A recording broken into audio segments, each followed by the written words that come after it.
the All Things Strange podcast. I am your host, Agent Anderson. Come along as we examine UFO sightings, conspiracies, and all things strange. You can find all of our wonderful links in the description on the Linktree, where you can find our Patreon, our Discord, our merchandise, and more. Come along for this week's episode, the Yuba County 5.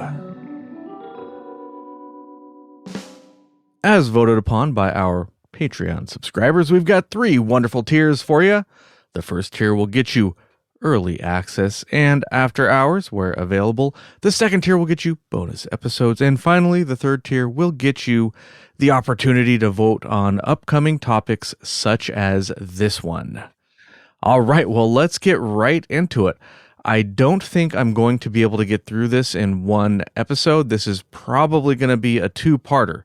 So without any further ado, let me get rid of this thing on my screen. I don't know what it is. Without any further delays, let's get right into it, because this is one heck of a case. And, it's one of the ones I thought, I'll get it done, take a couple notes, just take an hour or two. It's 2 days of taking notes plus other miscellaneous searching. This is a quite an extensive case. All right, the Yuba County 5 is referring to 5 adults that lived in the Yuba County area or Yuba City area.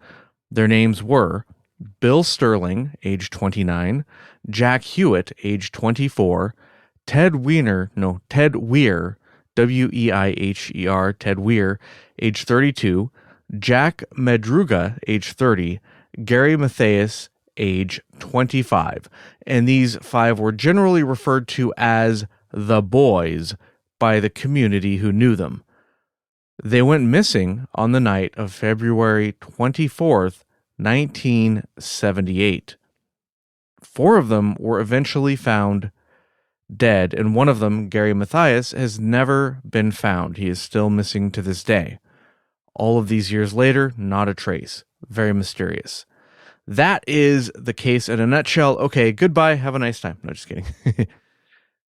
So these 5 men all had different mild intellectual disabilities of some kind or other, except for Gary Mathias, who had schizophrenia. So I guess the other 4, back then, they would just use the catch-all term, the R word. That's what they just called these types of people in general. Nowadays, they would have much more nuanced diagnoses, and some of them would probably be autistic. It sounds like some of them, based on their symptoms, some of them were more higher functioning than others, but in general, they were able to go around and do stuff without constant supervision by, an adult caretaker. So they were very capable people. Now, one thing to note about this group is they did prefer adhering to rigid schedules, and they did not like diverging from plans. That'll be very important in this case later on. I'm sure we'll get to it again. They were all on a basketball team, the Gateway Gators. They were supposed to compete in a Special Olympics the day after their disappearance. It was a playoff game, and they were all really, really excited about it. All 5 of them, there was a main group of 4 plus Gary Mathias, who was the newest member of the group, but they were all very excited about basketball. They were basketball nerds. That's what they lived for, one of the things anyways. So Friday night, the men from Yuba went to watch their favorite team play at Chico University. They were really excited about this game. The boys practically worshipped the players on this team. So they went to the game, they watched it, and left for home. On the way from the game, they stopped off to get some snacks from a market. And after they bought those snacks, that was it. That's the last time anybody ever saw them alive. Maybe. There are, we'll get into it, but the case just gets weirder and weirder. And it's possible there were other witnesses. All right, let's see here. Scroll down on my notes a little bit. I got a lot of them this time around. A lot of people compare this case to the Dyatlov Pass incident because you have, on the surface, pretty identical stories, really. You have a group of capable people who leave a place of safety to a place of extremely harsh weather, and bad things happen to them. Don't want to give it away. Oh, wait, I already did. I already gave away the punchline, right? But of course, this is a true crime episode, and as sad as it is, we're talking about usually some kind of death when it comes to this kind of stuff. All right, so let's introduce ourselves. That's the basic case. That's the basic idea. Let's introduce ourselves to the main characters in a little bit more detail. Gary Mathias, age 25, was about 5 foot 10 inches tall, weighed about 170 pounds, and he lived with his mom and his stepdad. Like I said, he was the newest member of the group, met them through the Gateways Center. And he was, unlike the others, he didn't have like a mental disability in the sense that he was a little slower. He was actually schizophrenic, so he was fully functional when he was on his meds and he wasn't having psychiatric problems. He was just a normal person, more or less. I mean, just, you wouldn't know just by meeting him, most likely. So he was probably the most capable member of the group. There's an interesting story from when he was a kid. He was driving in the car with his mom, and for whatever reason, he just decided to open the door. He fell out, hit his head really badly, went to the hospital, and he lost vision for 4 days. After that, he never regained total vision. After that, he was always had to wear really thick glasses, what they sometimes will call Coke bottle glasses. So that's an interesting story. They think it might have something to do with his schizophrenia. Nobody's really sure, but it could be a contributing factor. Before that, he didn't show any signs of mental illness at all. But on the other hand, mental illnesses like that don't necessarily manifest themselves until a little bit later on in life. Anyways, I'm not a doctor, not an expert, but that's just, that's what I heard by the water cooler and on Google, so it's probably true, right? I don't know. Anyways, he went on, joined the army, and while stationed in Germany in the army, he developed a drug habit. It's not unusual for people with mental illnesses to turn to drugs for self-medication or escape, but of course, maybe it wasn't anything to do with his schizophrenia. Maybe he just took drugs because they're fun. I don't know. You'd have to ask him, right? But while in the military, there was an incident that he was given a psychiatric discharge. And after that, he went in and out of a couple of hospitals, but eventually his doctors got him on a combination of 3 different medicines that stabilized him. And I read that prior to the incident, he was stable for about 2 years. Now, schizophrenic people sometimes can have violent outbursts, and Gary did in the past, but according to what I could find, he hadn't been violent in a little while before meeting up with the group of the Yuba County 5. Other than that, he had a steady job working for his stepfather's landscaping business. He had been an athlete in high school, playing for his high school football team. He had a hobby. He was a lead singer for a local band, The Fifth Shade. That's an interesting name, considering he was sort of the fifth wheel in the group. And at one point, they won the Battle of the Bands, so they were apparently at least halfway decent. And at the time of his disappearance, he was dating his girlfriend from high school. Aw, isn't that sweet? Yeah, so that's him in a nutshell. Now let's talk about a little bit about he had a sordid past, probably, perhaps, maybe. Once he had been arrested for public intoxication and resisting arrest, possibly because his friends had spiked his drink with something, and that caused him to act, I don't know, kind of weird, like he was on some kind of drug, and he caused a ruckus. Cops came, he fought the cops, and he was arrested. While in the military, I mentioned there was an incident. He actually went AWOL, And then when he was arrested, they found him, they arrested him, and in his cell, he called for the guards.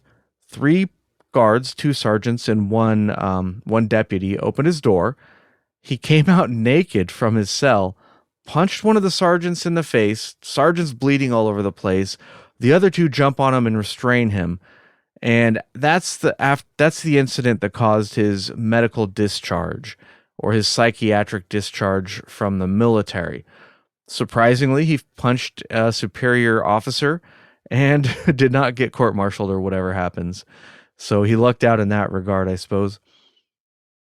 After he got back from the military, he moved into his cousin's house. His cousin and Gary were watching TV. Gary went to the bathroom and he was gone for a while. His cousin thought, that's kind of weird. He's been gone for a long time. So he went looking for Gary just to check up on him, see what's happening. Maybe he fell in and he needed a rope. I don't know. He goes in there and he finds Gary on top of his wife. And his wife is only in her underwear, naked besides her underwear. And Gary is groping her, grabbing her breasts and whatnot. Now, his wife was on a sedative, some kind of medication. I couldn't find out the specifics. I suppose it doesn't matter that much. So she was unable to call out for help because she was heavily sedated. And that's probably why Gary did this in the first place, because she was, an easy target. So as the story goes, he was kicked out of the house from there, and they charged him with attempted rape and assault. And he pled out of the attempted rape charge and was convicted of assault and served 8 months in jail. So, we're starting to see a very interesting picture for Gary. Maybe it's a Dr. Jekyll and Mr. Hyde kind of a deal. When he's stable, he's fine. He's a normal person. But then if his illness affects him, he does very strange things. After he got out of jail, he lived with a friend for a little while, and he was on hard drugs again while living with this friend.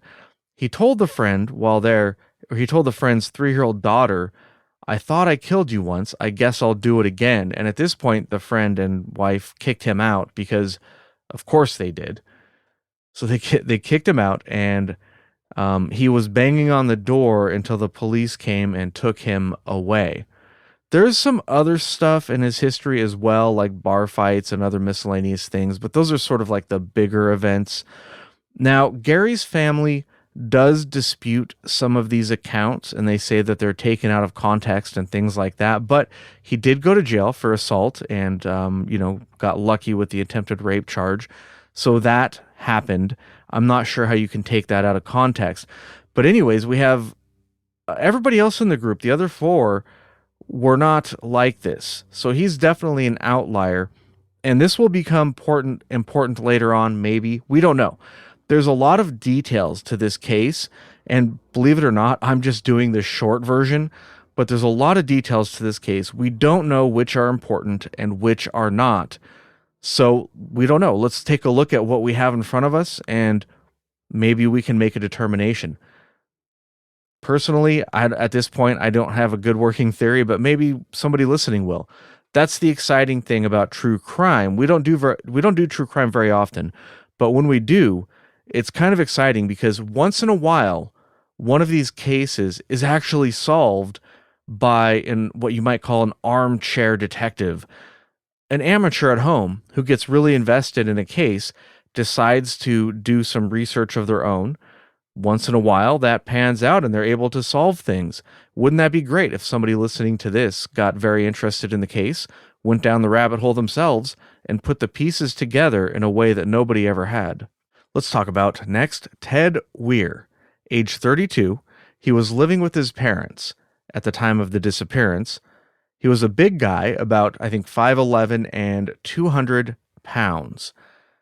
He had an innocent disposition, according to his family. He was happy-go-lucky. He liked waving at strangers. And if a stranger didn't wave back at him, he got depressed. He felt bad because he thought maybe he'd done something wrong, or maybe the stranger was mad at him somehow. Remember I mentioned before, a lot of these guys had like a very rigid schedule, and they did not like diverting from that schedule or that routine. So once Ted was in bed and his house caught fire in the middle of the night.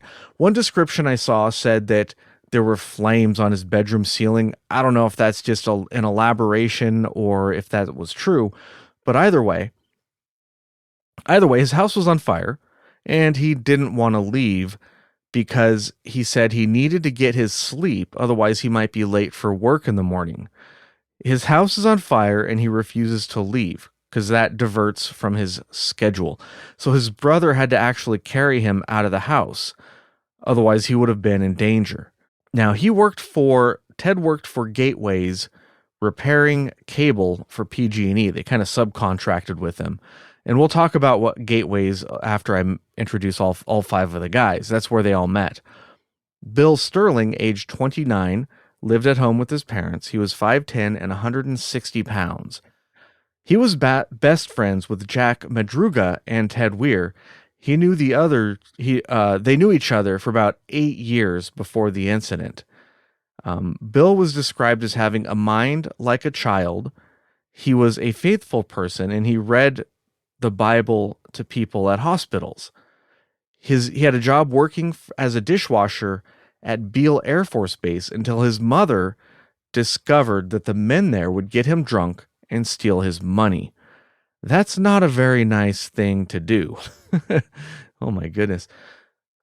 He didn't like leaving home very much. The only time he would leave home would be for something involving basketball, to go to Gateways, and to go to the library. He loved to read books, so he'd go to the library and read a ton of books. Next is Jack Madruga, age 30. He was 5'10", 190 pounds. He was never diagnosed with anything, but he was a little slow. However, he managed his own finances and he was fairly independent. He was described by people who knew him as very intelligent. He was just extremely shy. And it sounds like he might have had some kind of like really severe social anxiety disorder, which can be absolutely crippling and can present as like a different sort of illness or disability, because he might be very, very quiet and it might seem like he's not as smart as he is, but he was probably the second most capable person in the group, probably right up there with Gary, his disabilities aside. And Jack Madruga had actually served in the Army. He had served in Vietnam in 1968. He lived with his mother in a trailer park, and he was nicknamed Doc because he liked to say, "What's up, Doc?" For all of you youngins out there, that was still is, I suppose, Bugs Bunny's catchphrase. He'd be chewing on a carrot and say, "What's up, Doc?" Can't really do a Bugs Bunny, but what the heck? That's my best Bugs Bunny right there. He loved sports, as you might have imagined, but the only thing he loved more than sports was his car, a 1969 Mercury Montego.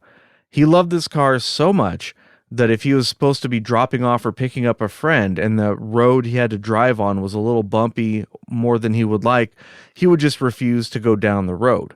He babied the heck out of this car, and he drove it very carefully all over the place, and he would never endanger the car, ever.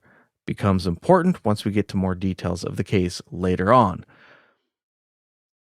Jack and Gary were the only two in the group with driver's license, and Jack was the only one with a car, so he drove everybody around most of the time. He was a bus boy.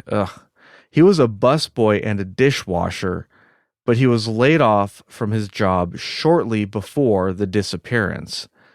He had graduated Marysville High School and was attending Yuba College at the time of the disappearance.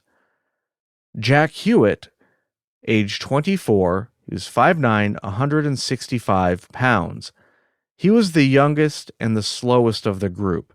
He lived on a farm, on his family's farm, and kind of helped out with chores there.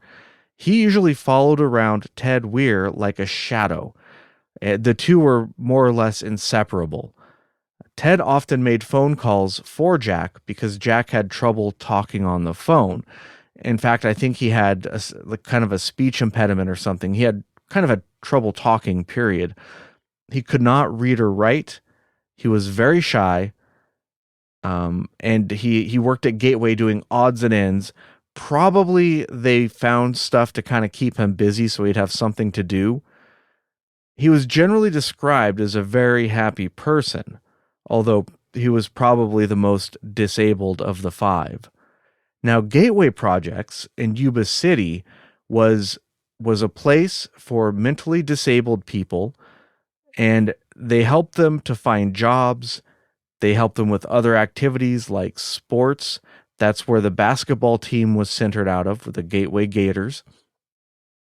And it was a place where these disabled people could find friends and could find employment and basically make a life for themselves without having to go into the real world and deal with all the cruelty there. Apparently, people getting them drunk and stealing their money and things like that.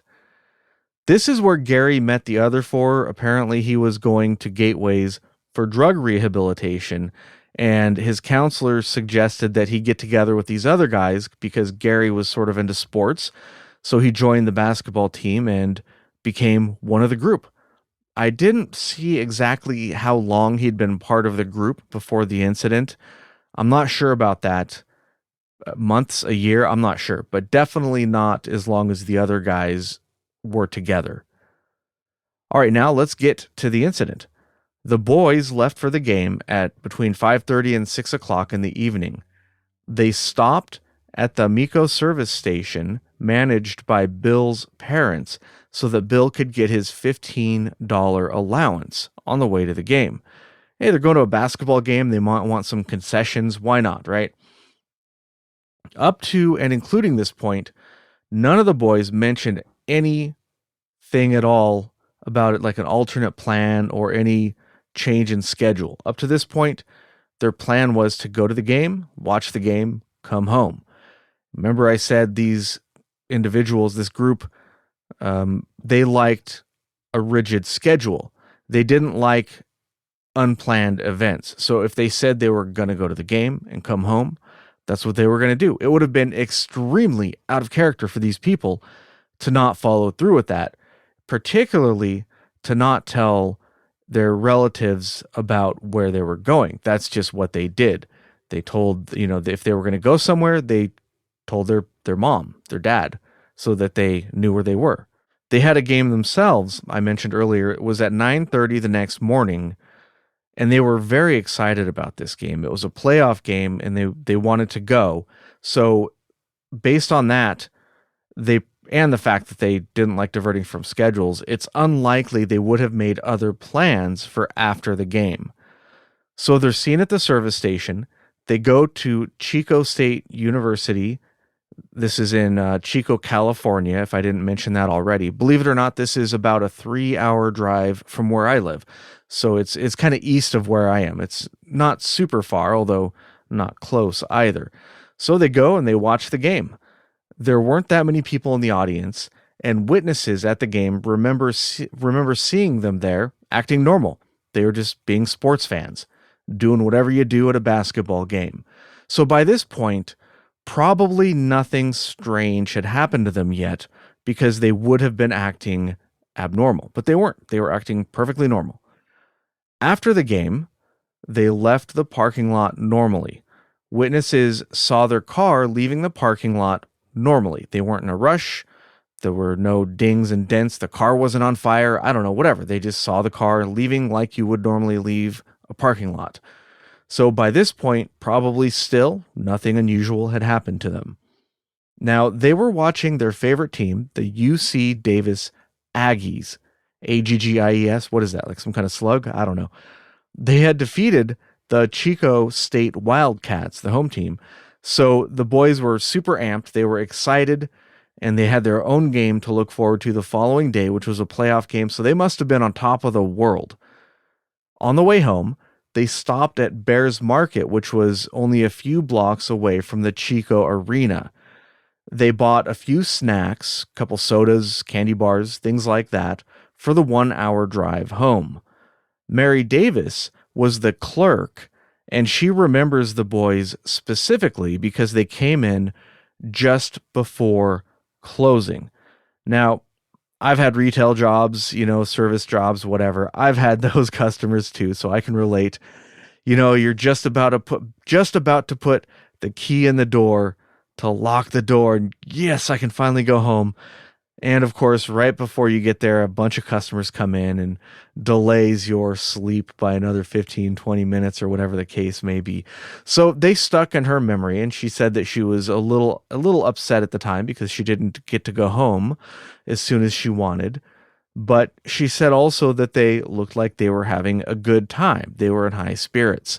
So once again, this witness says basically that, or based on this witness testimony, we can assume that nothing strange had happened to the boys yet, because they were acting fairly normal, as you would expect them to be acting after a basketball game.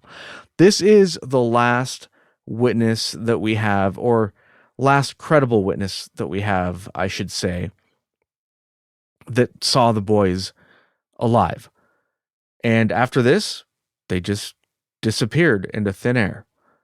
The next morning, their parents woke up. One of the parents was awake at like 4 a.m, worrying because her son wasn't home yet. And they started calling each other, and they realized that none of them had come home. So they very quickly became worried, and they contacted the police. The police at first were a little reluctant, and they thought it's a strange case. 5 grown men, you don't go missing. 5 grown men just don't go missing. It just doesn't happen, right? So the police didn't want to get involved right away, but they were convinced. And by the Monday, so the boys went missing Friday night. By Monday, the police started a search. They put out a nationwide alert for the boys, and Lieutenant Lance Aries, Ayres, Aries? Yeah, I think it's just Aries, was in charge of the search. They looked around, and it wasn't until Monday, February 27th, that Jack's car was found on a gravel road. Actually, that's not that long, right? That's the same day. That's the Monday. So I should reword that a little bit. So that Monday, when they started the search, I should have said, they found Jack's car on a gravel road in the Plumas National Forest at an elevation of 4,400 feet up the mountain. Forest Ranger William Burris had seen the car on the 25th, or the night they disappeared, but didn't think, or maybe that's the Saturday. Saturday, 25, 6, 7. Yeah, the Friday. Saturday? I don't know, whatever. He saw the car on the 25th, which I believe is a Saturday, but didn't think much because it's an area, it's like a campground, the Cow Campground or something like that, where people were often seen. It was not unusual to see a car parked there, possibly for a couple of days if somebody went hiking or camping or something. But he saw a news report, so he reported the car to the authorities, and they found it. So the Monday when the cops opened the case, they got a hit right away, pretty much, I guess. The car was in Butte County, or as I like to pronounce it, Butt County, at the Cow Camp area, which is northeast of Oroville. This was about 70 miles in the wrong direction from the basketball game. And if you look at a map, to go from Chico back to Yuba, they need to take, I think it's the 99. It's further down on my notes, but they need to take the 99 south to get home. That's it. It just goes, it's a straight shot home. Just one freeway, no interchanges, easy peasy. It's pretty much no way to get lost on that route. So why were they up in the mountain? In order to go to the mountain, they would have had to take 2 interchanges and go in the completely wrong direction up a mountain. They would have known they were going the wrong way. There's no way they would just be on autopilot for that long to go that far out of the way. That's one of the very strange things about the case. The first strange thing I guess we run across. Now, some reports say that the car was actually stuck in the snow. That report has been disputed. I've seen a picture from this, the scene where the car was, And it didn't look stuck to me at all. The wheels looked like they were above the ground. They didn't look like they had spun the wheels out or anything. But even if the car had been stuck a little bit, then the boys, there's five of them. The reason I gave their height and weight is because they were not small people. Some of them were fairly large people. They were all pretty athletic, not Arnold Schwarzenegger level, but I mean, they were in fairly good shape. You can find their pictures online. They look like they're fit dudes. They probably would have taken one or two of them to push the car out of any sort of rut that had gotten stuck in. The car wasn't stuck, so why was it there empty, right? The car had a quarter tank of gas, and one of the windows was partially down. The police hot-wired it, and it started easily. So why had they abandoned the car up a mountain at 4,400 feet when they had gas? The car was in perfect working order. Doesn't make sense. It wasn't stuck. And if it was, they could have gotten it unstuck. Maybe there's one or two people in the group who were, not mentally capable to figure out a solution because maybe they would have not known how to react in the situation. But at the very least, Gary was fully functioning, and he would have been able to get the car out. I mean, two of these people served time in the military, and they would be capable enough to figure the situation out, I feel like. So they checked the underside of the car, the police did, and they noticed that the underside of the car didn't have any scrapes or mud or anything on it at all, which is weird because to get to where they were, they took a fairly long gravel road. One person described it sort of as like driving to the Outlook, what is the Lookout Hotel in The Shining, you kind of have to go up these gnarly mountain roads to get there. And the road is gravel. It's got lots of potholes and bumps and things like that in it. So if you were driving it, almost certainly you would scrape the bottom of the car, particularly the muffler, which was low hanging. And the car was supposedly loaded down with five fairly large sized adult men. So that was a strange detail, and the police came to the conclusion that whoever had been driving the car probably knew that road, knew every bump on that road. But to me, that doesn't make a whole lot of sense because the bumps would have changed with the weather. The bumps, if it rains, all of a sudden you got a new set of bumps. If it snows and then the snow melts, brand new set of bumps. So it's not like you can memorize all of those bumps. And we're talking about a road that's miles and miles long. I forget exactly how many miles the road went up, the gravel road went up, but it wasn't like 2, it was longer than that. So they look at the underside and they're perplexed and they think that somebody knew that road intimately, but none of the boys were familiar with the area. And another theory is that Jack was driving and he didn't like rough roads, so he would have been very careful driving up that road. He would have gone really slowly and tried to avoid damaging the bottom of his car. That's one theory. There are others. We will get to them later in the theory section. There's, other angles to look at this. But either way, the car was there and it was there under strange circumstances. Now, like I said, Jack babied this car. He loved this car.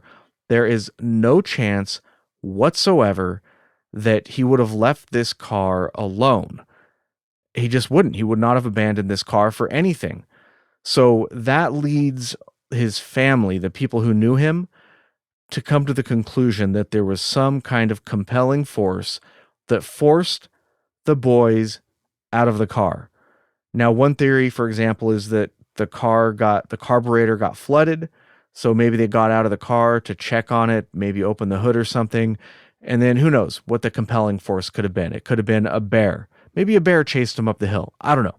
But Jack's parents think that there's not a chance, there's zero chances whatsoever that he would have left that car sitting there abandoned with its window rolled down. Not a chance. But another strange thing, though, is that the doors were locked as if they meant to leave the car there for a long period of time. I don't know. What does that mean? It's weird. I don't know. Like I said, there are so many strange details on this case, and the pieces don't fit together in a satisfactory way, which I guess is why we're talking about it. All right. Oh, another detail, they did find food wrappers from Bears, the Bears market that they got the food from. That was still in the car. And that's an interesting detail.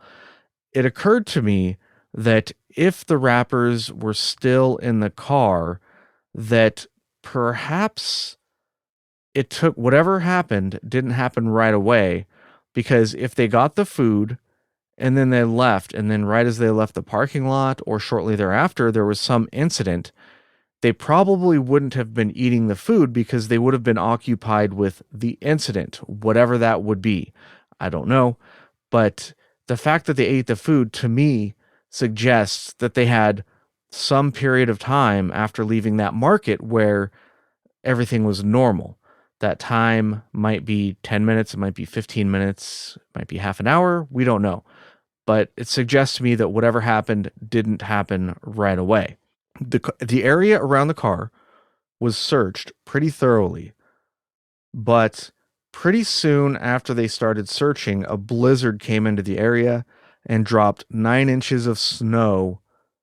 Boom. No more evidence, right? Covers up everything.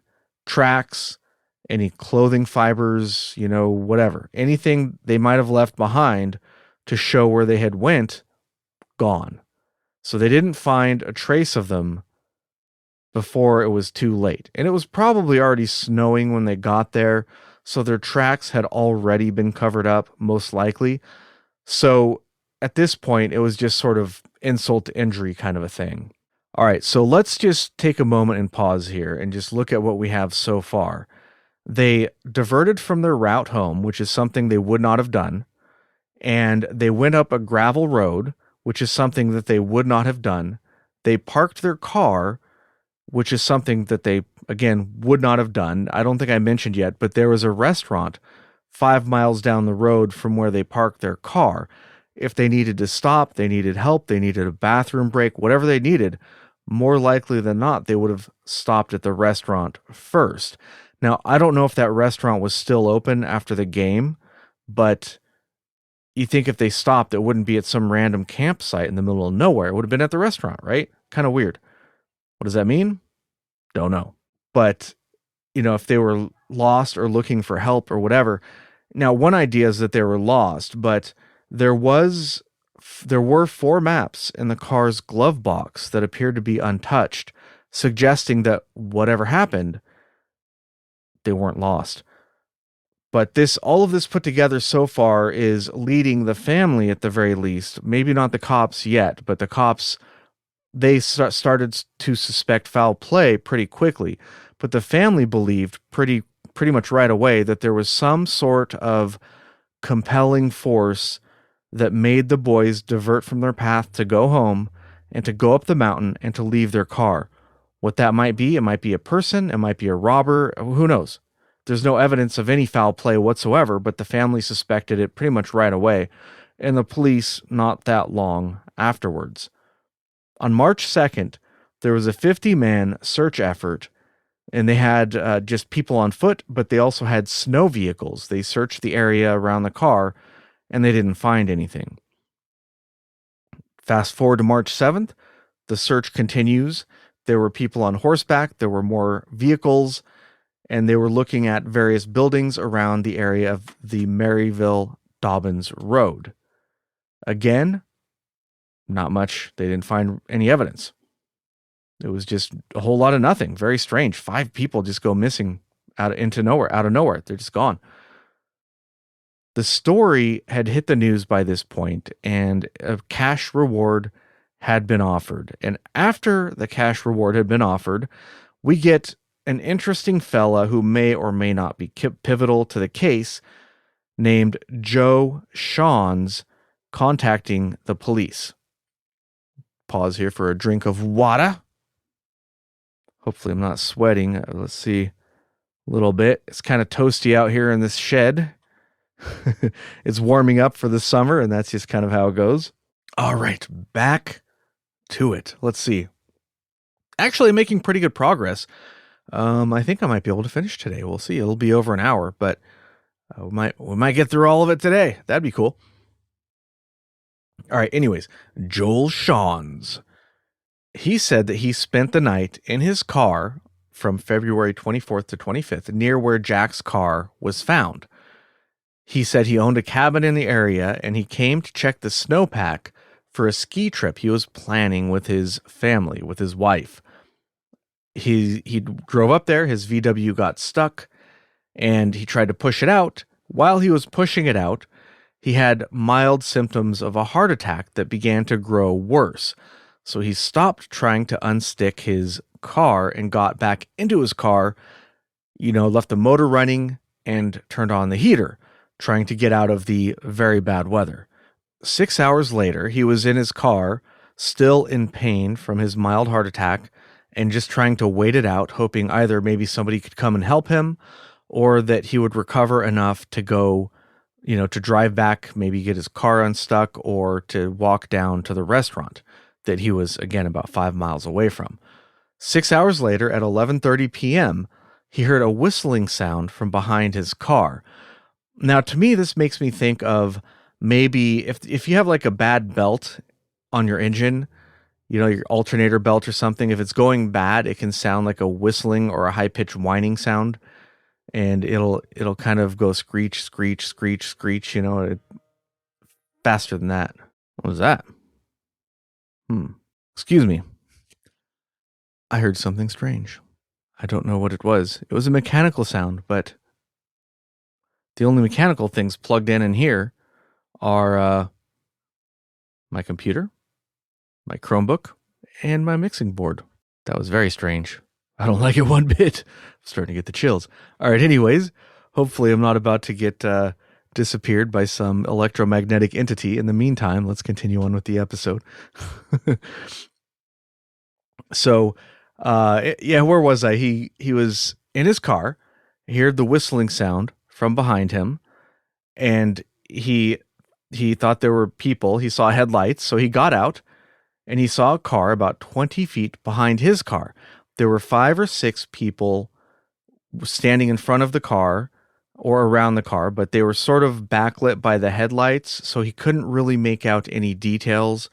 But he did think that he saw a silhouette of a woman holding a baby. Interesting detail. What does it mean? Don't know. He called out to them asking for help. They stopped talking and got back into the car and turned off the headlights.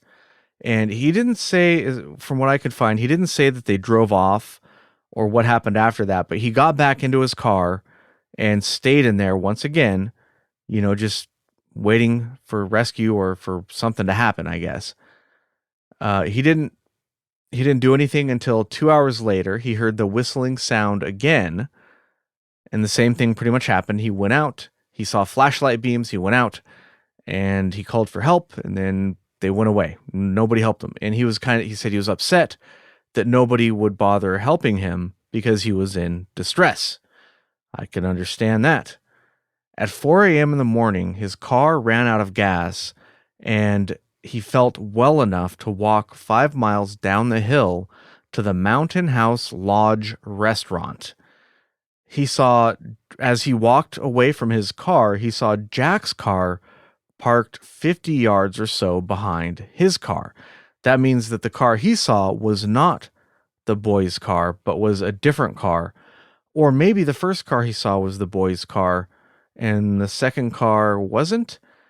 If we take this at face value, maybe the boys picked up a hitchhiker with a woman with a baby. I've never seen that hitchhiking, but you never know. And took her. She wanted to go to a remote campground in really bad weather in the middle of nowhere, I guess. Maybe it was some kind of ruse. I don't know. Really weird.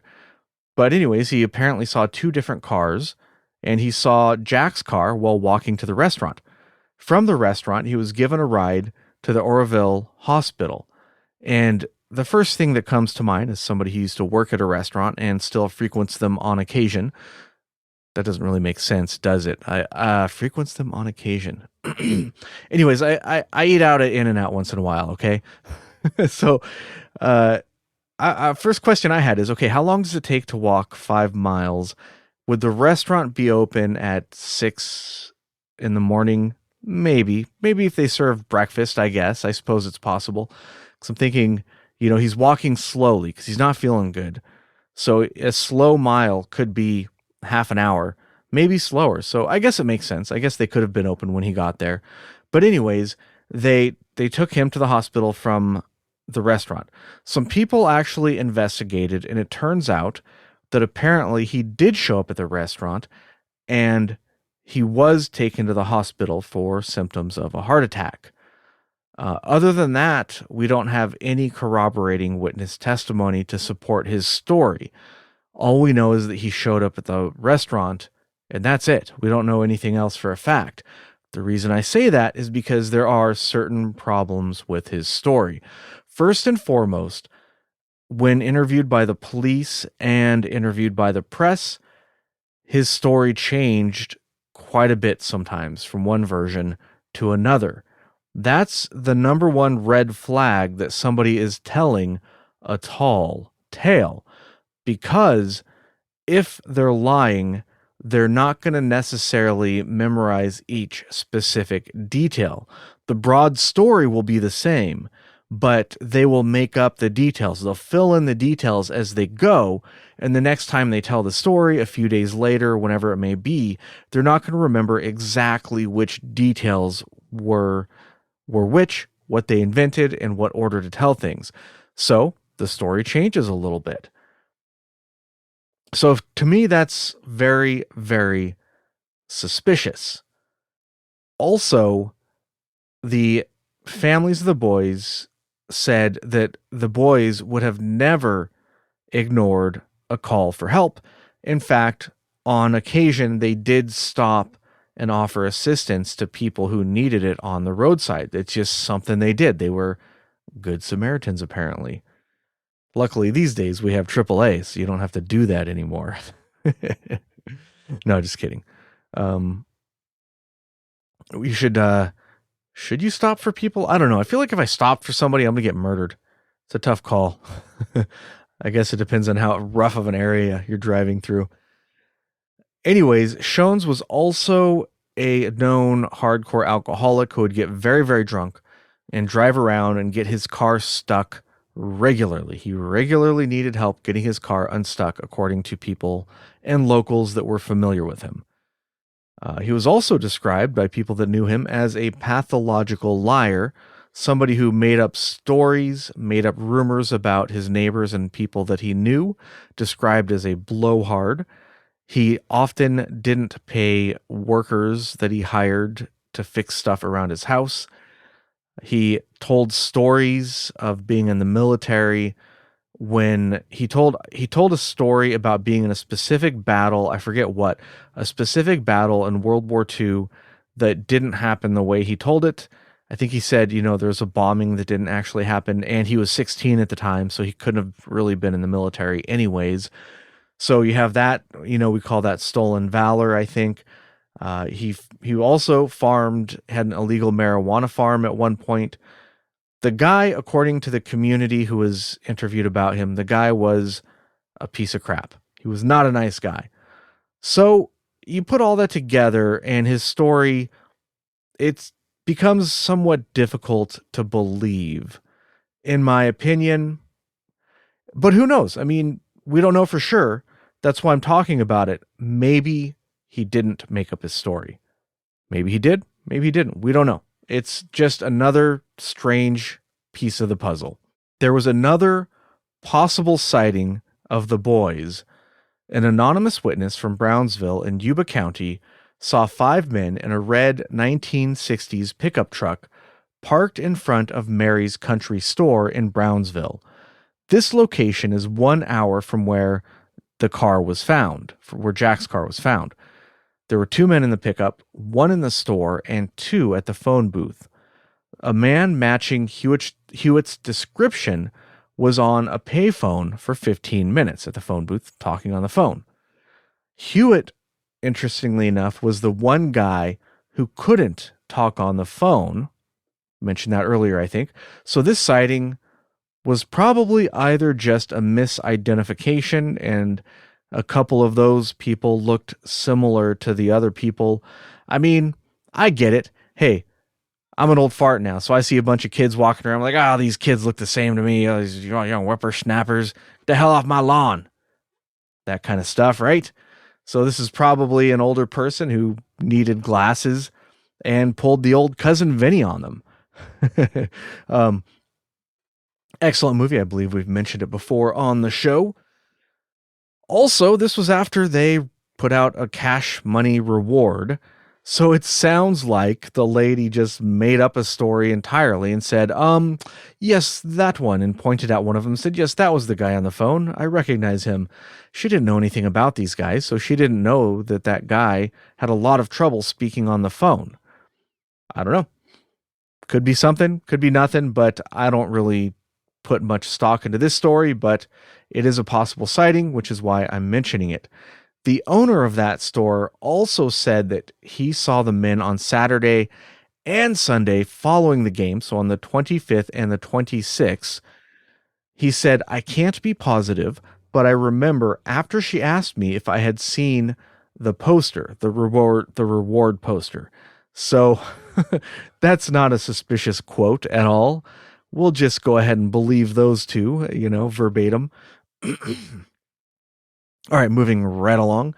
On March 8th, based on a tip from a forest ranger who saw a red truck by a cabin, the area around that cabin was searched, and they searched the cabin as well. I don't think they went inside, but they went to the cabin. They went to the cabin. They didn't find any truck, and the cabin appeared to be uninhabited. This particular search was pretty intense because it was a pretty good lead. At the time, the police thought, okay, well, maybe that has something to do with the boys. They were desperate to find them. The families were desperate. So they looked. They even used a helicopter to search. Now, the unfortunate thing about this is, in hindsight, it was, in my opinion, probably a false account looking to cash in on a cash reward. Why would you make up a random story involving a red truck? Don't know. Maybe you're hoping to get lucky, or might be more likely that it was just a simple case of misidentification. Either way, unfortunately, probably valuable resources were diverted to an area to search that area that was probably nowhere near where the boys actually were at the time. All right, March 9th was the last day of the initial. Can't talk today. March 9th was the last day of the initial search. And at this point, there was too much snow for them to continue searching for anything. So they decided to wait until the snow thawed, or the end of the season, or summer came along. All in all, the search effort was pretty extensive. Hundreds of people spent thousands of man hours to search large areas of land around Jack's car. They used helicopters, they searched on foot, they used various types of snow vehicles, they even used horses, and they didn't find anything other than the car. It's kind of weird. There was not a trace of the boys found anywhere. Really strange for 5 adults to just vanish into thin air like that, especially considering Jack would have never left his car. So there were no new sightings, there was no new information, nothing until June 4th, when a group of motorcycle riders just had the pure dumb luck. They pulled off into a clearing to take a break. They were riding on the road doing a tour. I guess that's what motorcycle riders do. They tour around.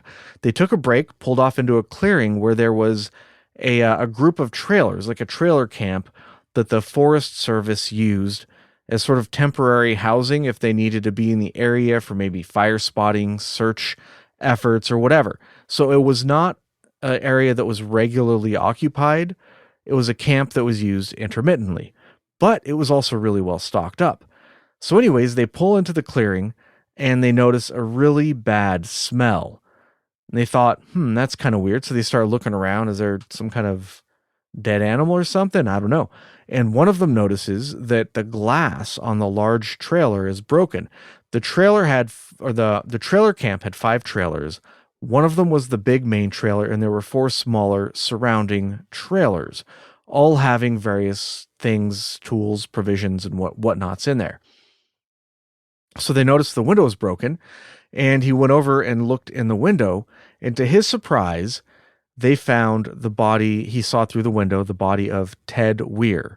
He was laying face up on a bed, covered in 8 bed sheets. And this is like a really strange thing. They just look in there and they find a dead body. So, of course, they went and reported that to the authorities, who arrived as soon as they could get there.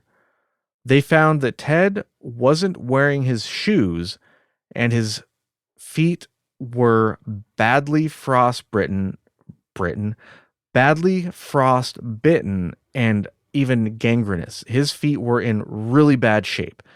By the way, don't Google gangrene unless you are a glutton for punishment. I made that mistake.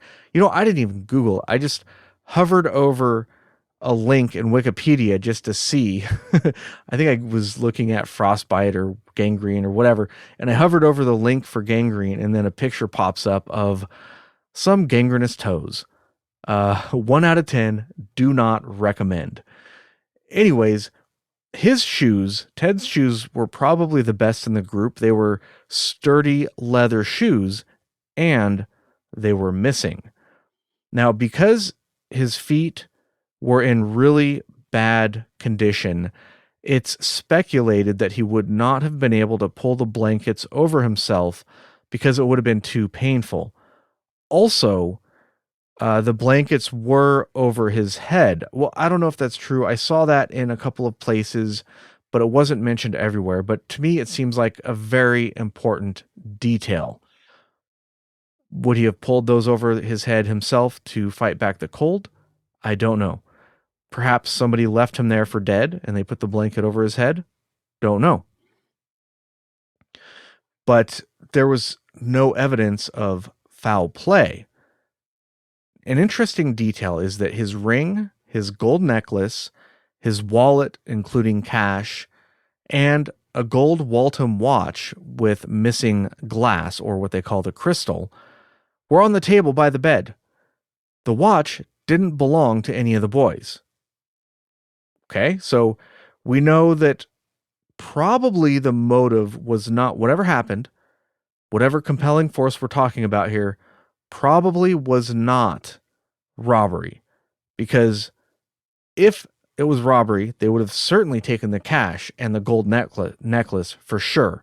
Maybe not the ring, because the ring had his initials on it or something, so that was possibly identifiable. And I couldn't find what the ring was made out of, so it might not have been valuable. It might have been like a class ring, which aren't necessarily made out of valuable materials. But the gold necklace and the cash for sure would have been taken. And the watch not belonging to any of the boys and being there is a very, very strange detail. Could it have perhaps been the belonging of somebody who attacked the boys, and then the glass got shattered at some point during an altercation, and the person noticed that when they were dropping Ted off at the cabin or at the trailer? For whatever reason they would do that, I don't know. And then they noticed it was broken and they left it behind because now it's useless without the glass. But then again, the watch, I saw a picture of the watch and it looked like it was in perfect working order. That none of the hands looked bent or anything. It didn't look damaged other than the glass missing. So you take it to a watchmaker, it's not that big of a deal to get that crystal replaced. It's not. So if this is a gold watch that's worth a little bit of money at the very least, if it's made out of gold. I'm not familiar with a Waltham brand. There's so many brands of watches. I'm not familiar with that one, but it was worth something at least. So you think that they would have just paid to have it repaired. Why would they leave it on the bed, on the table by the bed?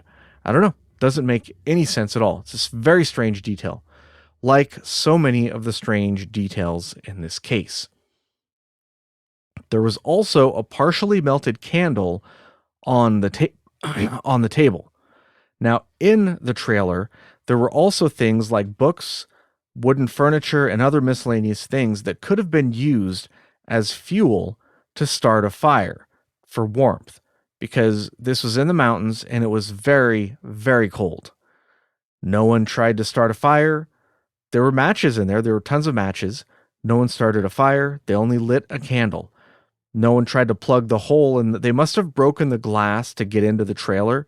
Nobody bothered to plug that hole to keep the cold out. There was lots of stuff in there. It was very well supplied. There were blankets. There were heavy forester clothing that they could have put on to keep themselves warmed. Not much of that stuff was touched. And it also makes me wonder, why was Ted covered in bed sheets when there were blankets available? That doesn't make any sense either. Maybe whoever else was there with him, if there was somebody else there with him, maybe they were not in their right state of mind. Ted certainly seemed to be in very bad shape, so maybe he wasn't in his right state of mind. But then again, they found that Ted, he was there. He looked emaciated. He looked like he had starved to death. He had lost about 100 pounds of body weight since the time he went missing. And based on beard, stubble, and growth and everything, it looks like he was probably alive for up to 13 weeks before he died of pulmonary, what is it exactly? Pulmonary congestion. So he was there for a long time probably, and possibly he lived up until 2 weeks before he was found. He could have been found this whole time. He was in that cabin. They could have rescued him. Not cabin, trailer, whatever. But that's just one of the aggravating details to this case, because he must have suffered greatly laying there, incapacitated, unable to care for himself, as his feet slowly got worse and worse and the infection crept further and further up, and he slowly starved to death. Maybe his feet were so bad he was unable to stand up and get some of the food that was available in the area. So that's another detail. Let's back up a little bit here. So not only were there lots of supplies in the trailer, there was also one of the small trailers had like a propane heater in there. So if they had just turned on their propane heater and plugged the window, they would have been fine. Whoever was there would have had plenty of heat to last them. I don't know how long that propane would have lasted, but it would have been probably weeks at least, long enough for them to recover and formulate a plan. Now, I don't think I mentioned yet, but this trailer would have been about an 11-mile hike from where Jack's car was. 11 miles. That is pretty wild. What would have compelled them to go that far in the snow? And they estimate there were probably snowdrifts as high as 6 feet tall that they would have had to make their way through, climb over, or just bust right through. I'm not sure, depending on how powdery it is. But we're talking about some pretty harsh environments here. And they went through that 11 miles. That's pretty wild stuff. All right, so the heater wasn't used. And also, there were, in another shed in the area, there were 3 cases of rations that were missing from the shed, 36 meals in total. But in an unlocked cabinet in that shed, there was enough food to last all 5 men about a year. There was a ton of food in that shed. Why did Ted apparently starve to death? I mean, technically he succumbed to the elements and pulmonary congestion, which is basically fluid in your lungs. So there was a ton of food in there, but they only ate 3 cases of rations. Why? Why didn't they eat the rest of the food? It was right there. They would have found it if they were in there. You're not going to go searching through one of these sheds and then not open an unlocked door. Heck, if you have to wait for something and you're standing next to something that has a handle on it, chances are you're going to just sort of yank on the handle just because out of curiosity. It's sort of what we do. Oh, look, here's a handle. What's this to? Yank, it's locked or whatever. It's just, and especially if you're in a situation like this where you need supplies, you're not going to leave any stone unturned looking for them. But only 3 cases were taken. That is an extremely strange detail. And the fact that Ted pretty much starved to death, not literally, again, he didn't die of starvation, but he lost 100 pounds of body weight when he had an ample food supply. It doesn't make any sense. Now, it's kind of frustrating, like I said earlier, but there had been some misdirections in this case previously that diverted resources. Perhaps if they had not been diverted, they would have been able to find Ted sooner and saved his life. It's just really unfortunate, but that's not the case. One interesting detail is that they found some cans of food in there that had been opened with a P-38 military can opener. Now, when you read reports of this, they say only Jack and Gary had military experience, so only Jack and Gary would have known how to use this particular can opener. I looked it up because I thought to myself, a can opener, like if you were starving, you would be able to figure out how to use a can opener. They can't be that complicated. I found a video on YouTube. The P-38 is not an intuitive tool. You have to sort of fold out the blade and you have to use it by continually rocking it back and forth on the can. So you might not figure it out right away. But if you're stuck in a trailer with nothing to do all day, probably most people would figure it out sooner or later. So I'm not convinced that the P-38 being used in and of itself is proof that either Jack or Gary were in that trailer with Ted at some point. We just don't know. We only know for a fact that Ted was there because he was found there. But if you think about it, if Gary or Jack were in the trailer, why didn't they plug the hole? Why didn't they start the heater? Why didn't they bring more food? Why didn't they put on some of the heavy forestry worker jackets and clothing, pants and whatnot that would have protected them from the cold? None of that stuff was touched. Why not? So if they were there, what were they doing? Don't know. An interesting fact that I haven't mentioned yet that is just another really bizarre detail is that Gary's shoes were found in the trailer, but Ted's were not. I think I already mentioned that Ted's shoes were missing, but Gary's shoes were there. That strongly suggests that Gary was there as well. Did he help bring Ted to the trailer, put him on the bed, and take care of him as best as he could? Maybe brought him food, maybe hung out for a couple of days, lit the candle, and then maybe decided to take his shoes, which were better than the ones he was wearing, and go look for help? I don't know. But if that's the case, why didn't they use the heater? Why didn't they plug the hole? Why didn't they bring more food? It doesn't make any sense. Gary was almost certainly in there, but what did he do in there? Maybe he just got Ted comfortable, lit the candle, and say, okay, I'm going to go do this. He ran back, brought him some food, and then he showed him how to use the can opener so he could open the stuff himself. And then he's like, okay, I'm going to go do one more thing and I'll be right back. We'll be okay, buddy. We're going to take care of you. Runs out to do something and then something happens to him. Maybe he gets attacked by a bear. Maybe he slips and falls, knocks his head on a rock, goes unconscious, dies of hypothermia. I don't know. It could be anything, but by the state of the trailer, I keep wanting to call it a cabin. By the state of the trailer, it looks to me that for whatever reason, Gary was there, but he was not there for very long at all. Maybe only a few minutes. Maybe that's why Ted only had sheets on him and not blankets, because Ted said, okay, these are here right now. I'm in a hurry. We got to get things settled down.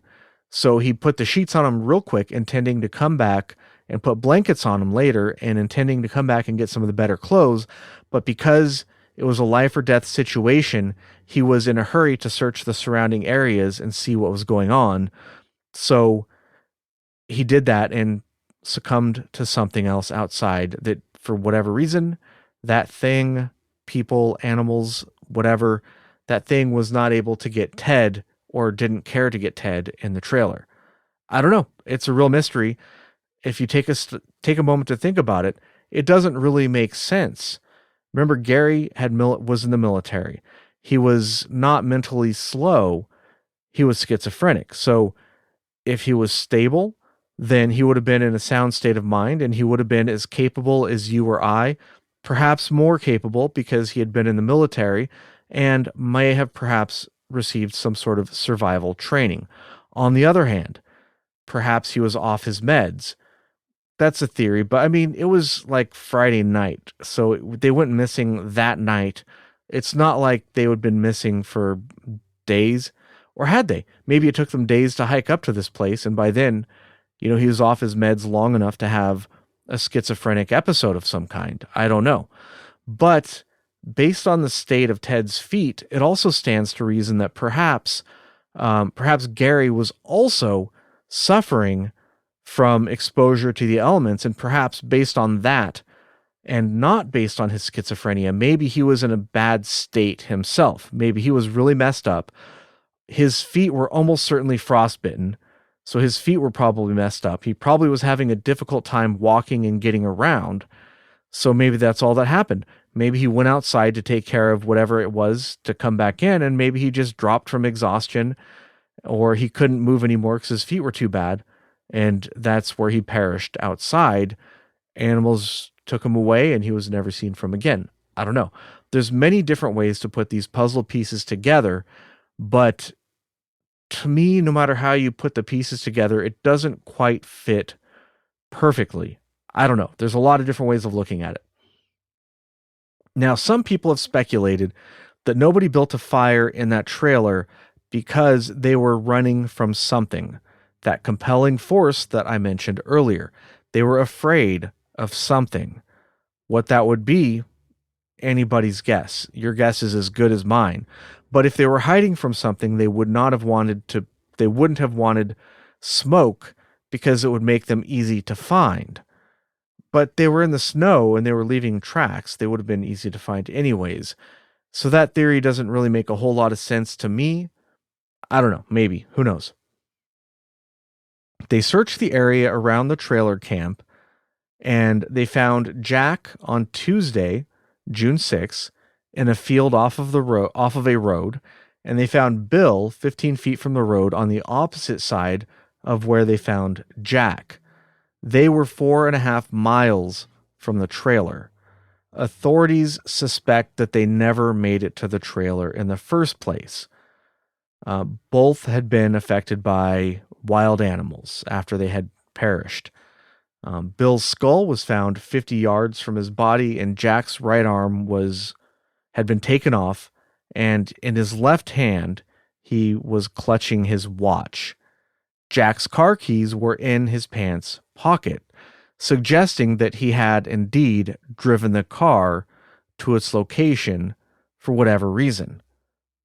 What that reason could be, I can't imagine, but the evidence seems to point that way.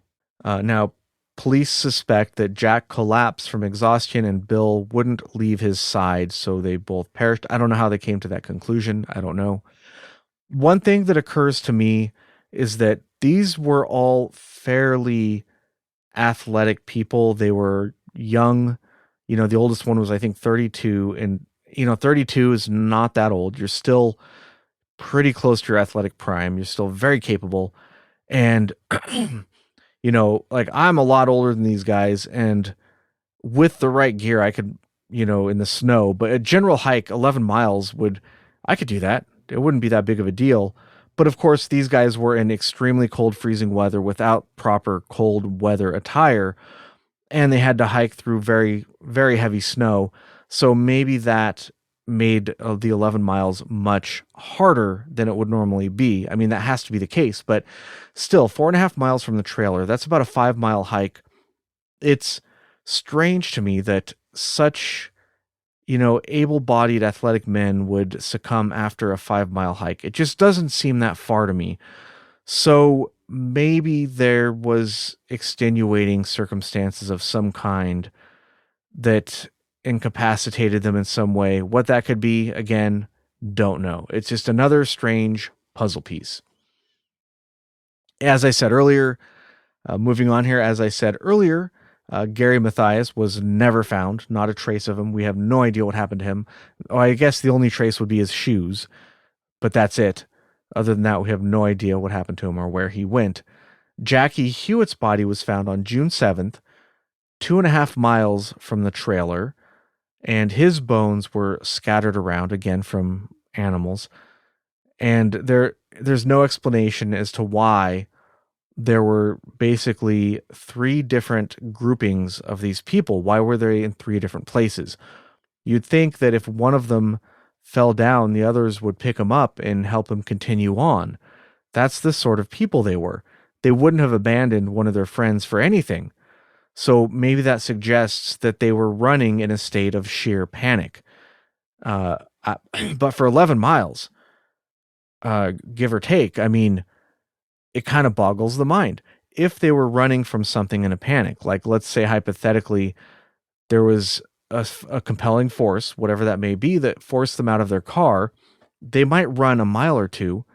And then once things calmed down, they would catch their breath and look around and be like, okay, whatever it is gone. Let's go back to the car. Now, an extenuating circumstance might be that it was probably pitch black out. I didn't think to look up the moon cycle. If there was a full moon out, then they would have been able to see. But if there was no moon, then it would have been pitch black. I don't know. But let's say that it was pitch black out. Maybe they couldn't find their way back to their car. That is a reasonable explanation, I guess. Maybe they panicked, left the car, ran, got lost, and then in the panic, they separated into different groups, and that's why they were found in different places, because one group might sort of go around in circles and not find the other group. I guess. I don't know. None of it really makes sense. I know I've already said that many times. Oh yeah, another detail is a snowcat had gone up to the trailer camp the day before they went missing and left tread marks or tracks and compacted the snow all the way up to the trailer camp. Apparently, somebody went up there to knock the snow off of the roof so that the roof wouldn't collapse under its weight. Probably something they just did periodically to keep the place maintained. Some people speculate that perhaps, for whatever reason, when they left the car, they followed these tracks up to the trailer camp. Again, why would they do that? There's no sensible explanation. Why would they leave their car, a place of safety that still had gas and was able to run? Why would they leave that car and go into the wilderness, especially when they had just passed a restaurant 5 miles down the road? Why would they walk 11 miles through extremely difficult terrain uphill instead of going downhill to a restaurant on a road? Gravel road, but still. Doesn't make any sense. I know I keep saying that, but it's the case. All right, so Another strange incident that happened is a lady named Debbie Lynn, who had no connection to the case whatsoever, reported getting a strange phone call. The caller was a man and said that he knew where the five were and hung up. He called back the next day and said that he had hurt them badly. Debbie asked him who he had hurt, and he said, "Don't play dumb with me," and hung up. The third call happened on the next day, and he said that they were all dead. And that's it. 3 calls, never called back again. This happened on the 15th, 16th, and 17th of March. It was probably a prank call, but who knows? Maybe, sometimes I've heard that murderers will leave clues on purpose or do things to taunt people that they murdered somebody, like it's like the Zodiac killer, for example, right? Taunting the police with strange clues of the murder. So that's kind of it. That's most of the case in a nutshell. I guess we got through the whole thing. Yay. Probably would have gone on a lot longer if we had more people here to discuss the case, but the other agents are indisposed. Agent Ether's busy. Agent ETA's at work. And, nobody else could really make it, unfortunately. So let's get into some more theories that maybe I haven't mentioned yet. We have some problems here. Why did they leave the highway in the first place and go in a completely wrong direction from where they needed to go home? Why would they have left their car and gone into the wilderness. Their families said that they hated the wilderness. Some of them had gone on camping trips before and hated it so much that when their families went on further camping trips, they refused to go along and decided to just stay home. They would not have gone into the wilderness, at least not on their own free will. Why was the car window down? Jack would have never left that car window down and left it. He wouldn't have even left the car abandoned like that. Never in a million years.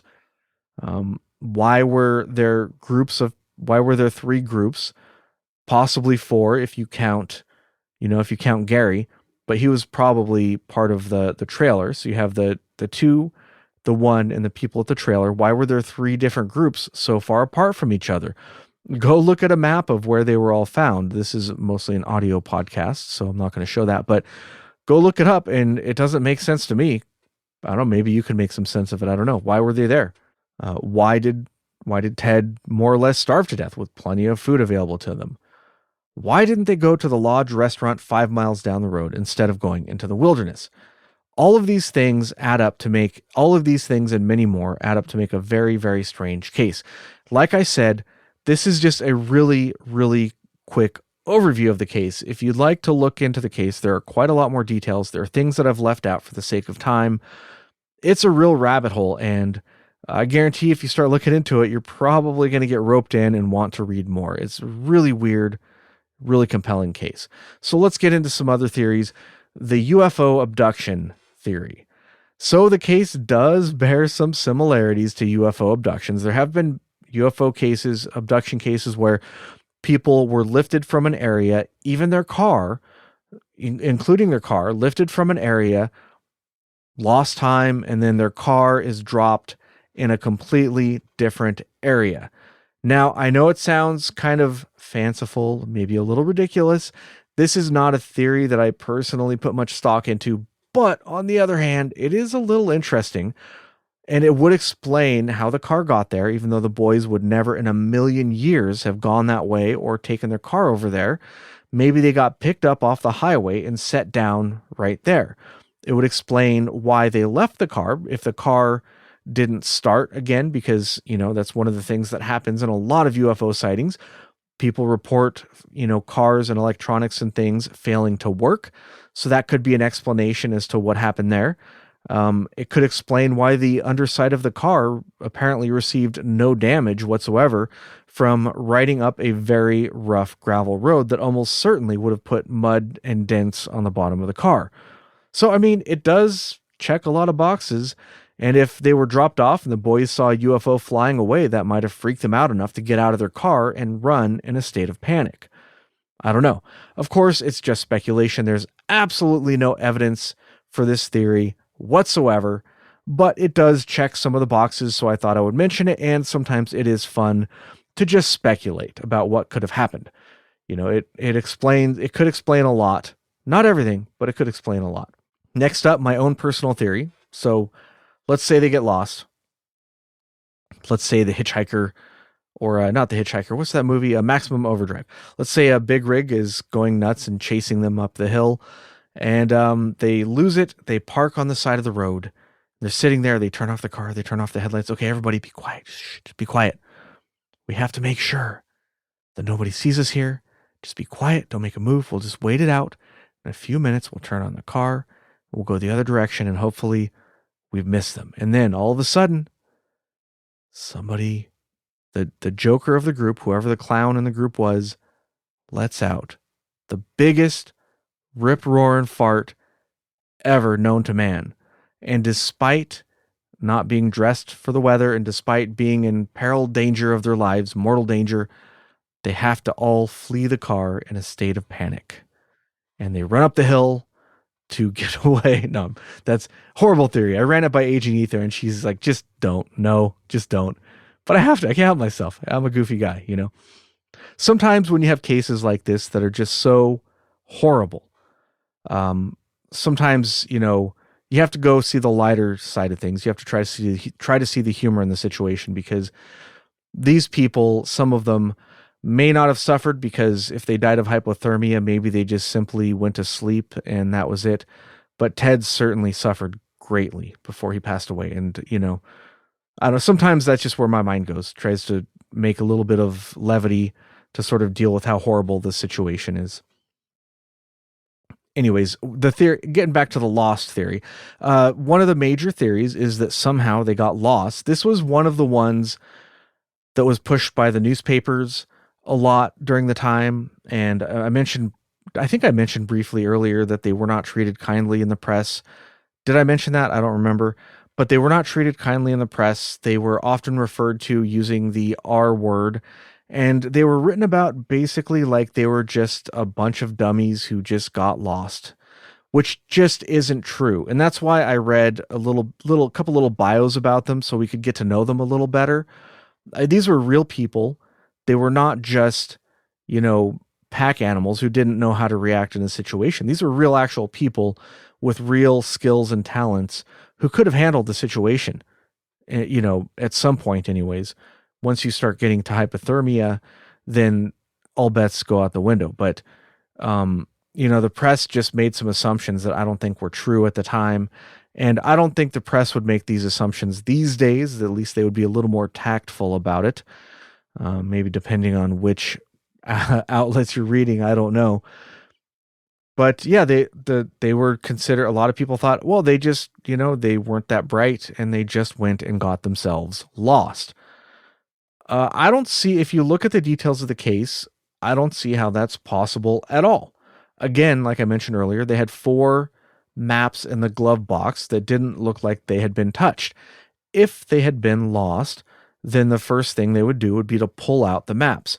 By the way, before cell phones, before the internet, yes, we used to actually use maps. When I was young, I had something called a Thomas guide that I kept in my car in case I got lost.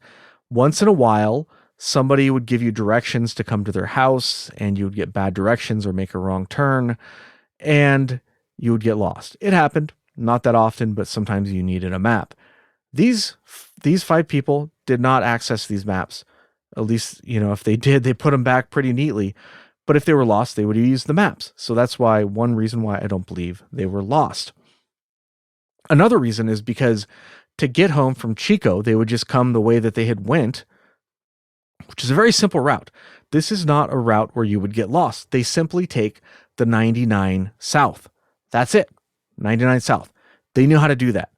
They all knew how to do that. I don't think this was the first time they went there to see a basketball game, and they had driven up without getting lost. And you just drive back on the 99, no interchanges, no shenanigans, just a straight shot. How could you possibly get lost taking a straight shot the highway all the way home for an hour? It doesn't make any sense. In order to get to where they went, they would have had to take the 99 south to the 109 and then to the 70 north to get to the area they were in. Look at it on a map. That's basically like 2 interchanges. It doesn't make any sense whatsoever that they would have gone there, straight shot, and then somehow they would have taken 2 interchanges to get home. There's no way they would have done that. There's no chance whatsoever. I don't believe for an instant that they would have just gotten lost and ended up the mountain. There's no way. I just don't think it's possible. Check out a map of the area. It just look at no.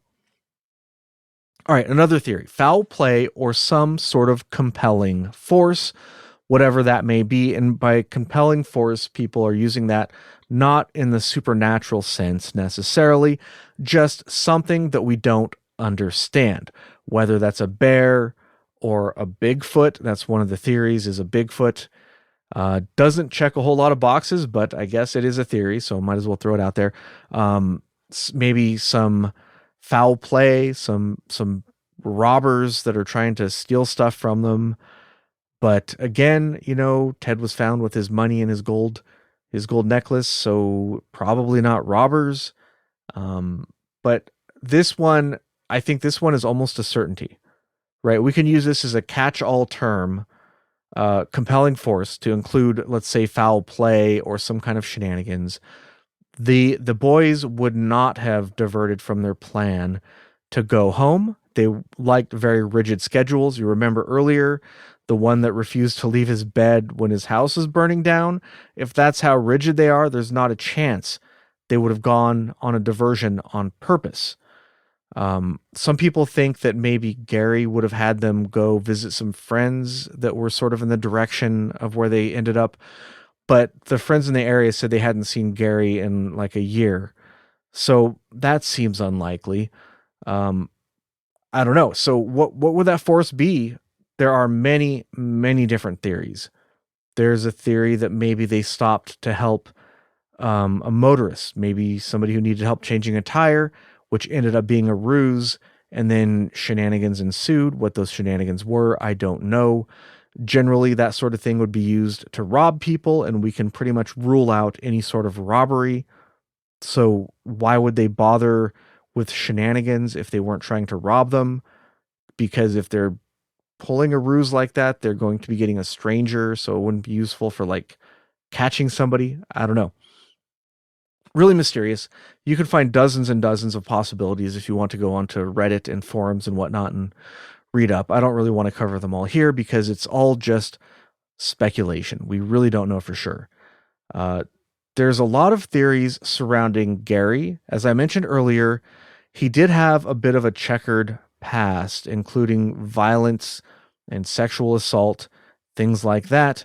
So he might not have been a very nice guy. His family thought he was a nice guy, but I don't know. He did some pretty sketchy stuff. He was friends with people who were drug addicts. He probably knew people who were criminals. He was a criminal himself. So it's possible that something happened along those lines. Maybe he wanted to go buy drugs, so he convinced the boys to drive him there. The boys' family, is that how you say it, said that they were very friendly and sometimes even gullible. So if Gary wanted to direct them somewhere else, it probably wouldn't have been all that hard to do so. Um, it's possible that Gary had an old enemy that did something. Uh, there's no evidence for any of this. There's no evidence for foul play. I don't particularly like the Gary doing something bad scenario because it looks like Gary took care of Ted in that trailer at least for a little bit. He probably brought him food and covered him in blankets and took care of him, and he probably lit that candle.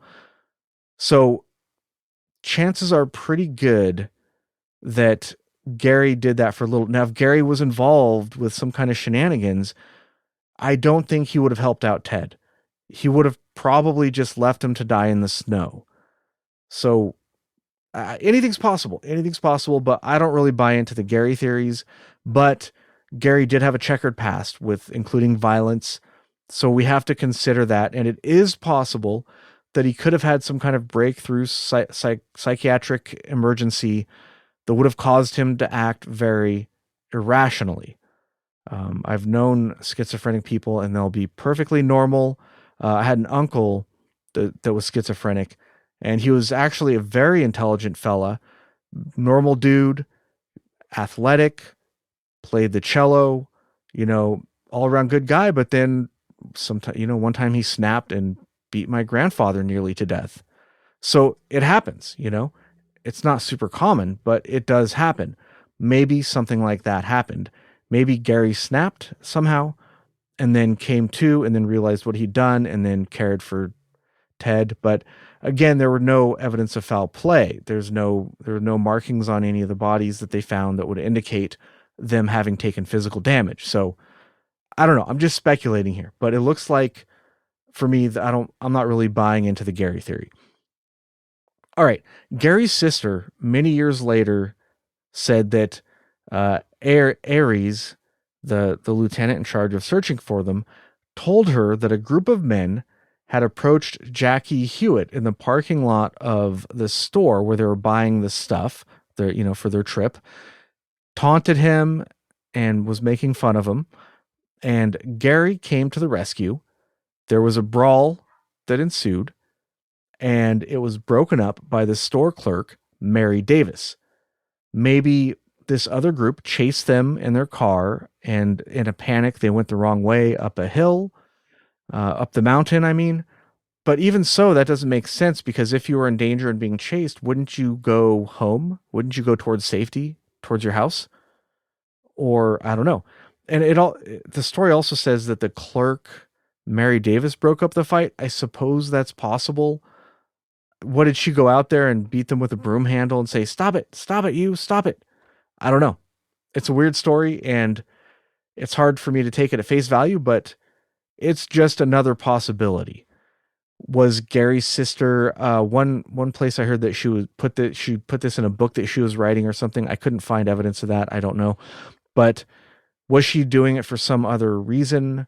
Then, did she invent the story basically? I don't know. But it's a story and it's a possibility. So there it is. That could be a compelling force if you had some individuals they got in a fight with. But even so, it's very rare for a fight like that to escalate to murder. Usually, boys will be boys. Sometimes they get in a little fisticuffs and they'll have a little scuffle, and then there's a winner, there's a loser, and that's that. People go home, they cool off, and it's the end of it. Sometimes people even become friends afterwards. It happens.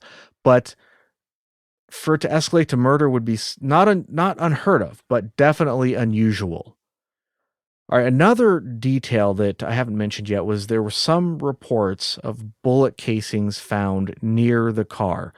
I couldn't find hard confirmation of this. When I saw the picture of the car, there's supposedly a picture of the car at the scene.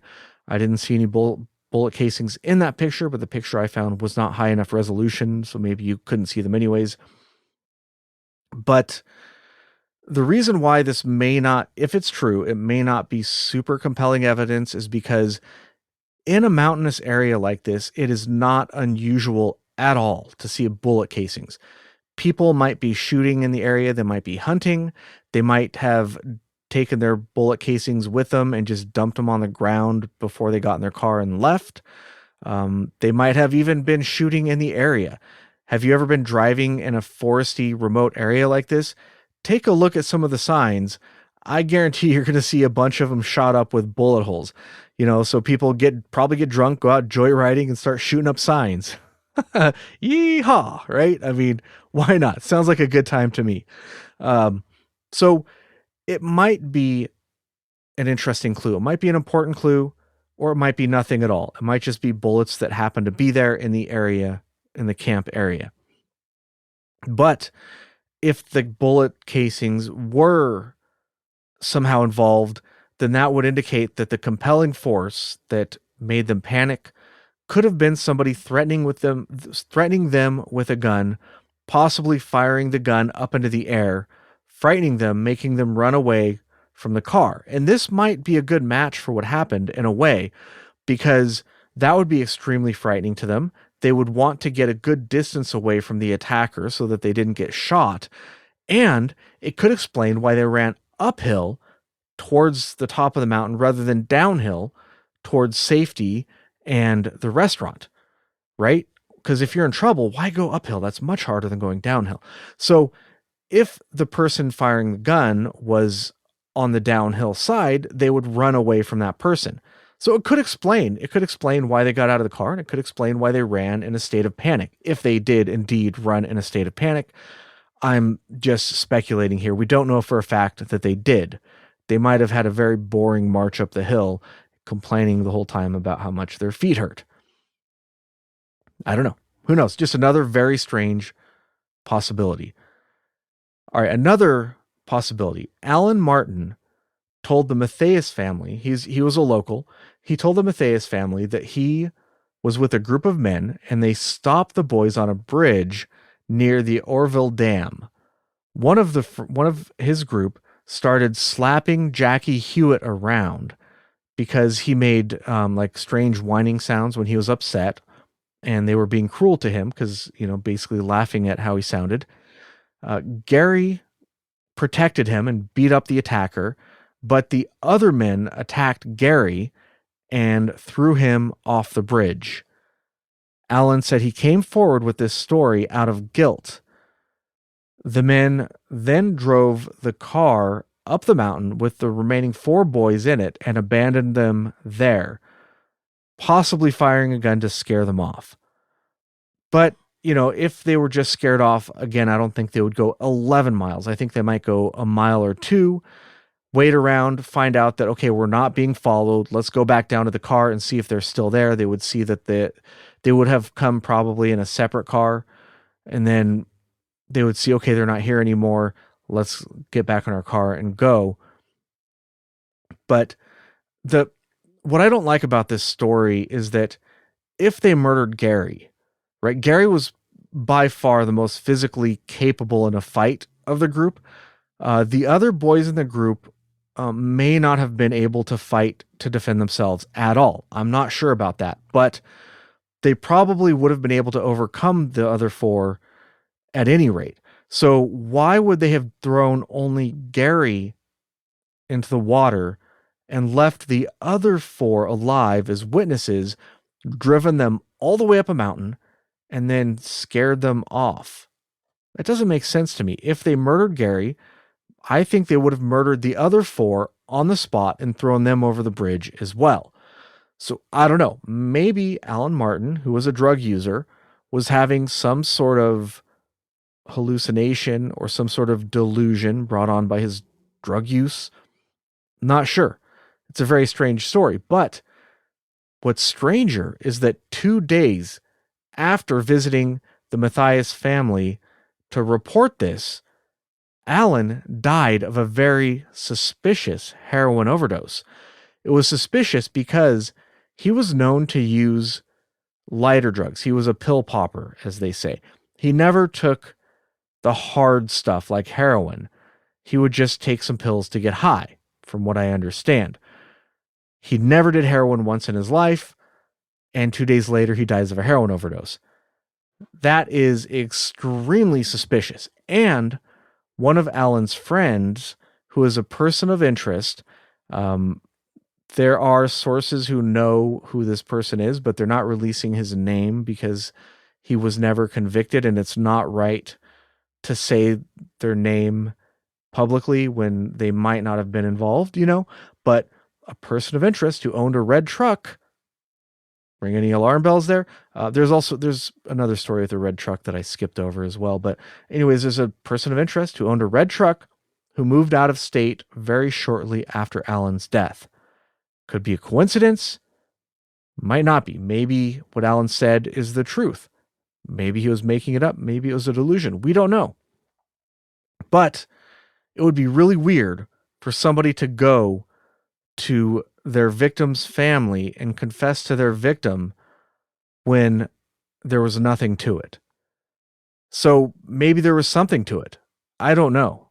Maybe he was really high at the time and he thought that they had thrown him over the bridge when in reality they just beat him up a little bit, and then the boys got in the car and drove off. I don't know.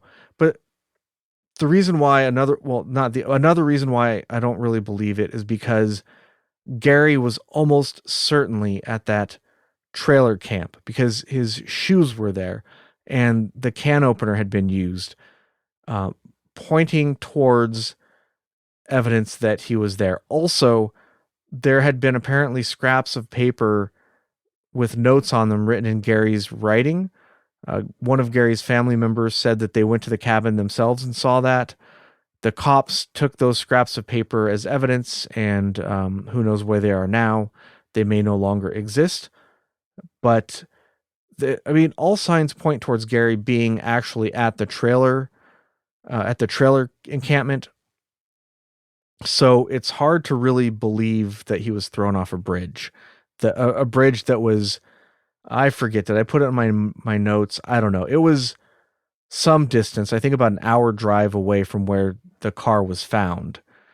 Now, according to this, based on this story, however, the family did hire a diver to go look in the water in that area to see if they could find evidence. They did not find anything, but I don't know. That kind of stuff's expensive. They probably were not able to search every square inch. And even if they did, Gary may have floated somewhere else downriver or wherever it was, you know. He may not have stuck around. It might have been predation. Wild animals got to him by this point. We don't know. So even if that did happen, there's a good chance that they wouldn't find any evidence.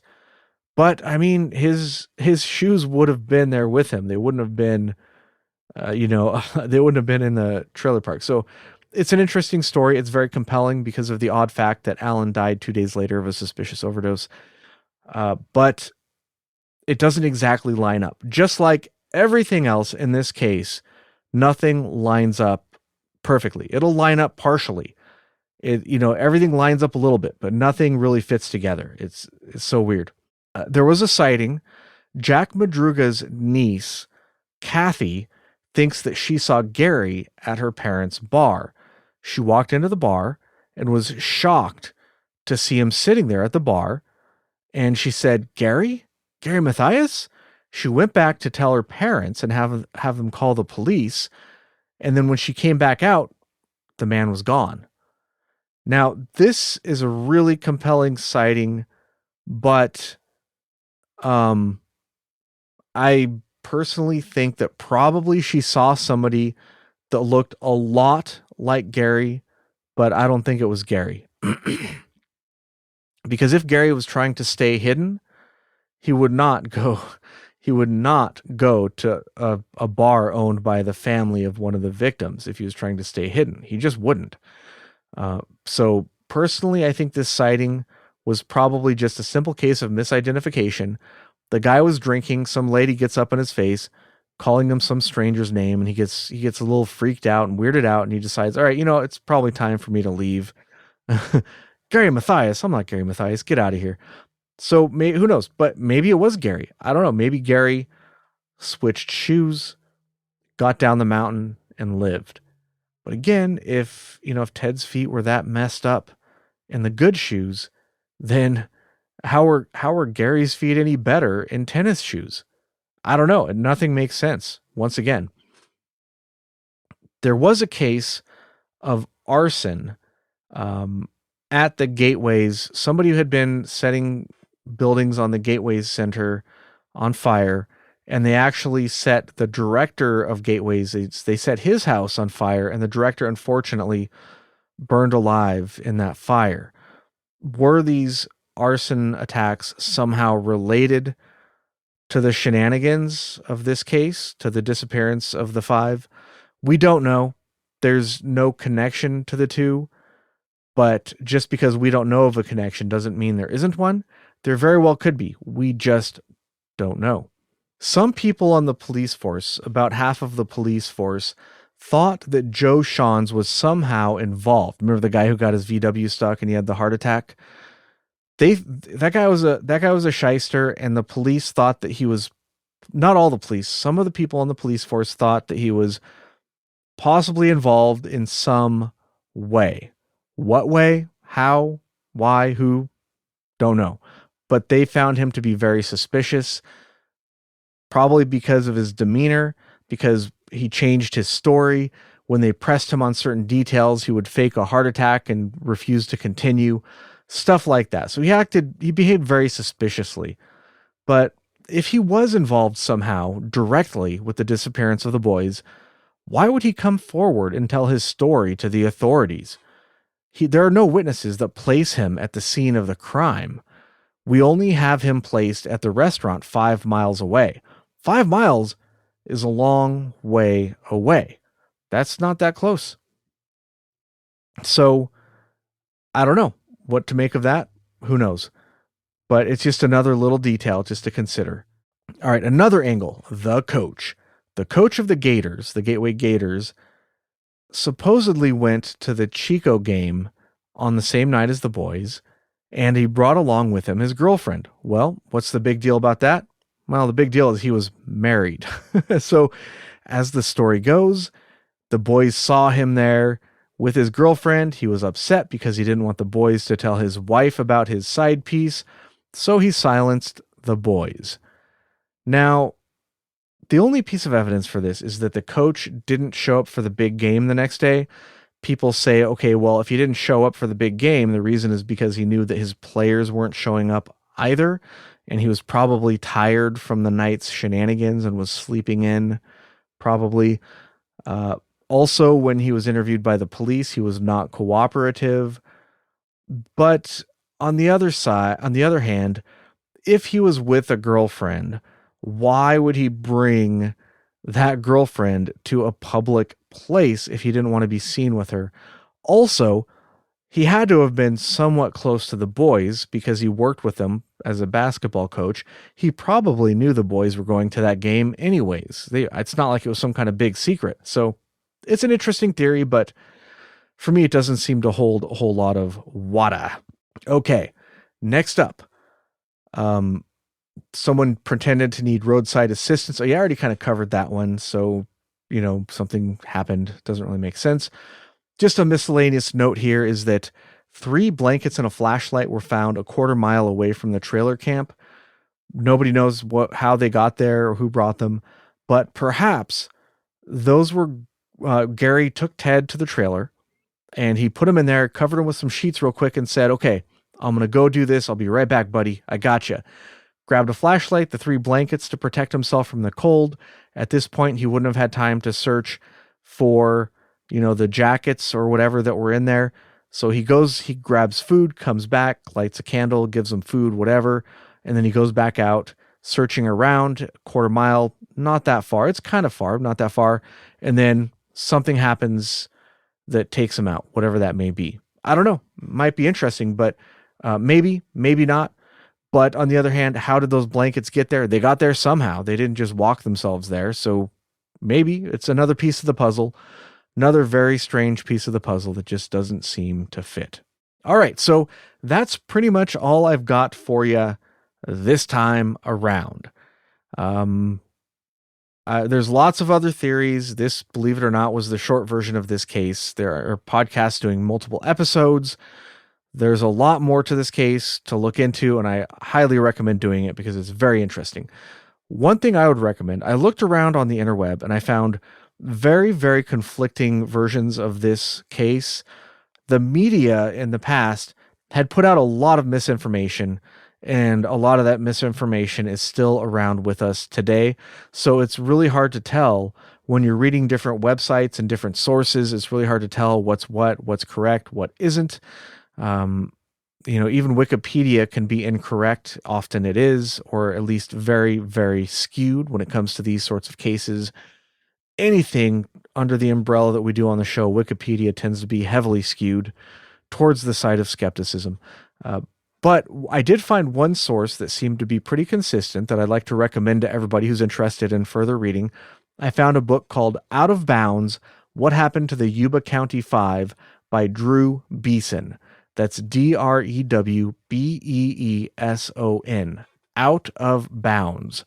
Like at a baseball or like at a basketball game, right? Out of Bounds: What Happened to the Yuba County Five. It's good. It's short. It presents all of the major case points. There is some speculation in there, which I think is not a bad thing because the author points it out as speculation. He doesn't say this is what happened. He said maybe this is one possibility.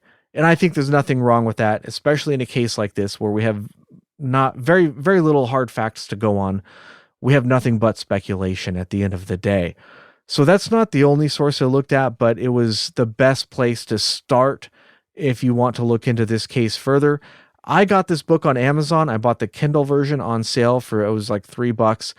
I don't know if that sale will still be going on by the time you hear this or watch this, but even the paperback version is not that expensive. It's a few bucks. It's a short book.